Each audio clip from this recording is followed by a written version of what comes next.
உயிரணைய தலைவர் கலைஞரின் உயிரினும் மேலான அன்புடன் பிறப்புகளே, வைதாராமுத்தின் காலை வணக்கம்.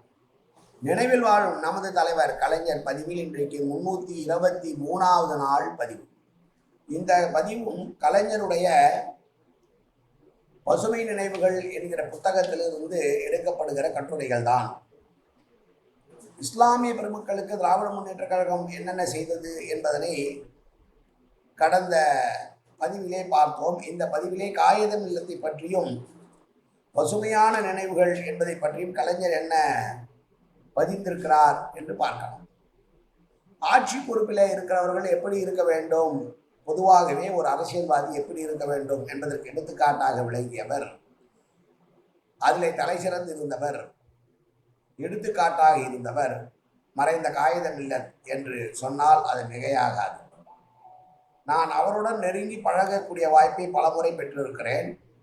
பேரறிஞர் அண்ணா அவர்கள் இந்திய யூனியன் முஸ்லீம் லீகோடு உடன்பாடு கொண்டு 1967ஆம் ஆண்டு தேர்தலிலே போட்டியிடுகிற நேரத்தில் யார் யாருக்கு எந்தெந்த தொகுதியெல்லாம் காகிதம் இல்லத்தவர்களோடும் அருமை நண்பர் அப்துல் சமதோடும் மற்றும் உள்ள முஸ்லீம் லீக் கட்சி தோழரும் கலந்து பேசுகின்ற அந்த வாய்ப்பினை எனக்கும் மறைந்த அருமை நண்பர் எம் வி நடராஜன் அவர்களுக்கும் தந்தார்கள் அண்ணா.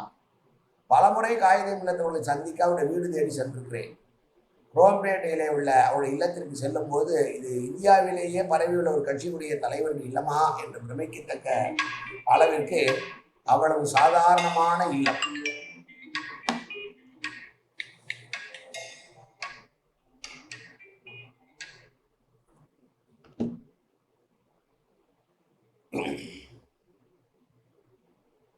அவ்வளவு சாதாரண இல்லம். நான் 10 மணிக்கு வருகிறேன் என்று அறிவித்து சென்றால் 9:45 மணிக்கே வீட்டு வாசலில் நின்று கொண்டு அவர் இருப்பதை நாம் காணலாம். அதுதான் கண்ணியத்திற்குரிய காகிதம் இல்லத்தவருடைய பண்பு. பெரியவர்கள் மற்றவர்களை எவ்வளவு மரியாதையாக நடத்தியிருக்கிறார்கள், எந்த அளவிற்கு மற்றவர்களுக்கு மதிப்பு தந்திருக்கிறார்கள் என்பதை எண்ணி பார்த்து நான் புலகாங்கிதம் அடைகிறேன், உணர்ச்சி வசப்படுகிறேன்.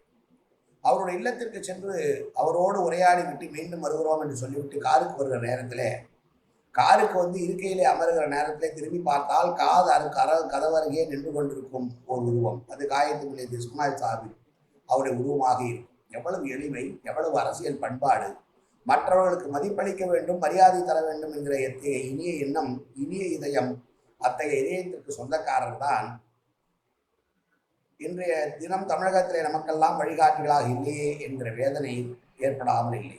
அந்த வேதனையையும் அடக்கி கொண்டு அந்த துன்பத்தையும் தாங்கிக் கொண்டுதான் இயற்கை யாரையும் 100 ஆண்டுகளுக்கு மேலாக வாழ வைக்கும் என்று எண்ணியோ அல்லது ஆண்டாண்டு காலம் வாழ்ந்து கொண்டிருப்பார்கள் என்று நம்பியோ அவர்கள் வாழவில்லையே என்று எண்ணி வருத்தப்பட்டு பயனில்லை. என்றாலும் கூட இன்னும் கொஞ்ச நாள் வாழ்ந்திருக்கக்கூடாதா, வாழ்ந்திருந்தால் இந்த சமுதாயம் இன்னும் பல நலன்களை பெற்றுவிட்டுமே என்கிற ஆதங்கத்தில் தான் அந்த எண்ணங்கள் நமக்கு வருகிறதை தவிர அதை வெளியிட வேண்டியவர்களாக இருக்கிறோம் என்று காகிதமில்லை தங்களுடைய பெருமையை பற்றி பேசுகிறார்கள்.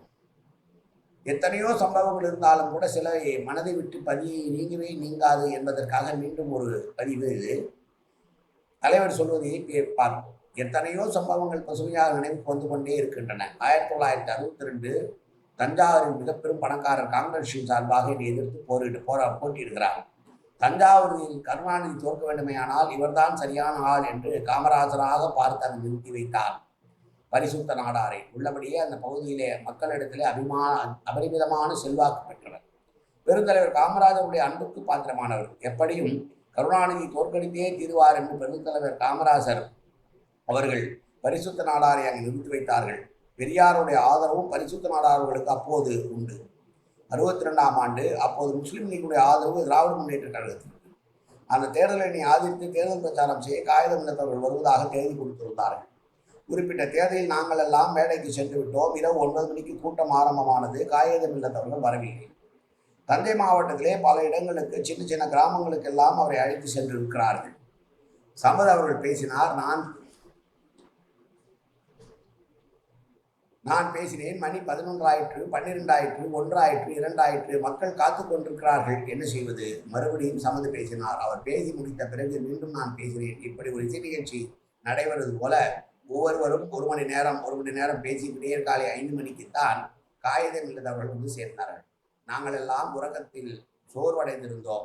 தஞ்சை மாவட்டம் முழுவதும் சுற்றிவிட்டு எப்படியும் தஞ்சாவூர் தொகுதிக்கு சென்று கருணாநிதியை ஆதரித்து பேசியே தீர வேண்டும் என்று கங்கணம் கட்டிக்கொண்டு விடியற் காலை 5 மணிக்கு வந்த காகிதம் இல்லத்தவர்கள் ஒரு இளைஞனைப் போல சுறுசுறுப்பாக மேடையில் ஏறி 5 மணியிலிருந்து 6 மணி வரை பேசினார்கள் என்றால் எவ்வளவு கடமை உணர்ச்சி அந்த பெரியவரிடத்துல இருந்திருக்கிறது என்பதை எண்ணி பார்க்க வேண்டும் என்று முடிக்கிறார் இந்த கட்டுரையை. நினைத்து பார்க்கிறோம், கடுமையான வெயிலிலே தேர்தல் பிரச்சாரம் கடந்த 20 நாட்களாக எல்லோரும் செய்தோம். இப்போதெல்லாம் காலையிலே ஆரம்பித்து 10 மணிக்குள்ளாக முடித்துவிட வேண்டும் என்கிற நிலை. முன்பு போல விடிய விடியெல்லாம் பிரச்சாரம் கிடையாது. அப்போதெல்லாம் வாகன வசதி கிடையாது அந்த பெரியவர்களுக்கு. நமக்கு வாகன வசதி இருக்கிறது, ஏசி கார் இருக்கிறது, விரைந்து செல்வதற்கு நிறைய வாகன வசதிகள், இடமும் நமக்கு சுற்றுப்பிரயாணம் செய்ய வேண்டும், பேச வேண்டும் என்றால் கூட ஒரு குறிப்பிட்ட இடத்திற்குள் தான் நாம் பணியாற்றுகிறோம். அதற்கே நமக்கு முடியவில்லை என்று சொன்னால் அந்த பெரியவர்கள் இந்த இயக்கத்திற்காக, இந்த நாட்டிற்காக எவ்வளவு உழைத்திருக்கிறார்கள் நினைத்து பார்க்கிற போதுதான் கலைஞரை போன்று அவரை ஒத்த அவரை விட வயதான தலைவர்கள் எல்லாம் இந்த நாட்டிலே மதவாத சக்திகள் ஓங்கிவிடக்கூடாது என்று பாடுபட்டதை நினைவில் வைத்துதான் இந்த தேர்தலிலே களப்பணி ஆற்றியிருக்கிறோம்.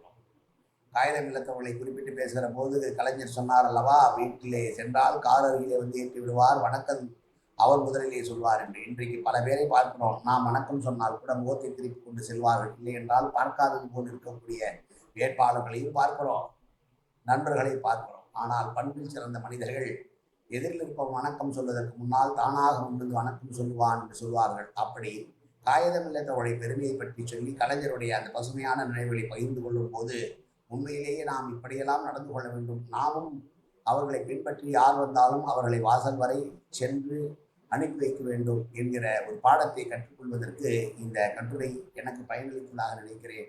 யார் வந்தாலும் அவர்களுக்கு உரிய மரியாதை கொடுக்க வேண்டும், மனிதரை மனிதனாக மதிக்க வேண்டும் என்ற பண்பு பெரியவர்களிடமிருந்து நாம் கற்றுக்கொள்ள வேண்டும். அதற்கு கலைஞரே நமக்கு ஆசான் என்று சொல்லி ஓங்குக கலைஞரின் புகழ், ஓங்குக கலைஞரின் புகழ், ஓங்குக கலைஞரின் புகழ் என்று சொல்லி இந்த பதிவை நிறைவு செய்கிறேன். நன்றி, வணக்கம். உங்கள் வைதாராமூர்த்தி.